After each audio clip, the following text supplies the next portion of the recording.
রাহুল গান্ধী জনগণের স্বার্থে দিকে দিকে জাতীয় কংগ্রেস লড়। ঠিক আছে, বলবো সবাই আমাদের এর আগে কংগ্রেসেই ছিল, কিন্তু আমাদের ঘরে ফিরলো, আবার জাতীয় কংগ্রেসে ফিরলো। সবাইকে আমরা রামকৃষ্ণ আইভিএফ সেন্টার, মা হওয়ার স্বপ্ন পূরণ।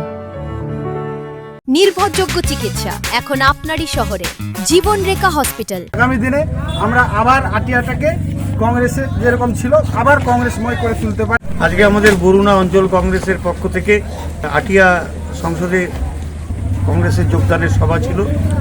এখানে আমাদের তৃণমূল থেকে 50টি পরিবার আমাদের কংগ্রেসে যোগদান করলো এবং রাহুল গান্ধীর নেতৃত্বে দেশকে শক্তিশালী করার জন্যে, বিজেপির বিরুদ্ধে লড়াইয়ে রাহুল গান্ধীর হাতকে শক্ত করার জন্য তারা প্রতিজ্ঞাবদ্ধ হলেন।